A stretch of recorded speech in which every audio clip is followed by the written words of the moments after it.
Hello বন্ধুরা, ইকে by জিত এর একটি নতুন ভিডিওতে আপনাদের সবাইকে স্বাগতম। আজকের ভিডিওর মূল বিষয় হচ্ছে সহোদর ভাই এবং বৈমাত্রেয় ভাই এর মধ্যে মূল পার্থক্য কী তা আপনাদের সামনে তুলে ধরা। তাহলে চলুন শুরু করা যাক।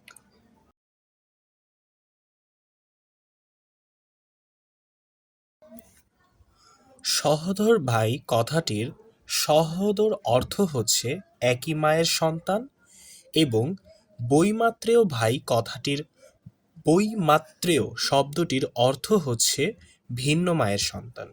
অর্থাৎ ব্যাপারটি যদি আমরা একটু গভীরভাবে চিন্তা করি তাহলে কারো সহোদর ভাই হচ্ছে তার মায়েরই সন্তান এবং কারো বৈমাত্রেয় ভাই হচ্ছে তার সৎ মায়ের সন্তান। এবার চলুন ব্যাপারটি দুটি উদাহরণের মাধ্যমে সহজে বুঝে নেওয়া যাক। প্রথম উদাহরণটি হচ্ছে রাম ও লক্ষ্মণ পরস্পরের বৈমাত্রেয় ভাই। রামায়ণ অনুসারে আমরা জানি রাম হচ্ছেন কৌশল্যার সন্তান এবং লক্ষ্মণ হচ্ছেন সুমিত্রার সন্তান। তাহলে তারা পরস্পরের বৈমাত্রেয় ভাই। দ্বিতীয় উদাহরণটি হচ্ছে লক্ষ্মণ ও শত্রুঘ্ন পরস্পরের সহোদর ভাই।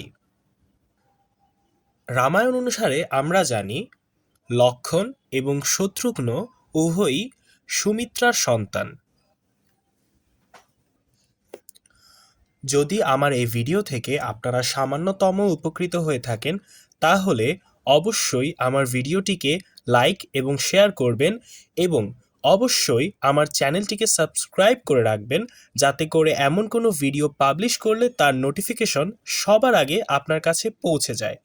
ভালো থাকবেন, সুস্থ থাকবেন। আজকের মতো ইকে বাই জিত এর তরফ থেকে আপনাদের সকলকে বিদায় জানাচ্ছি।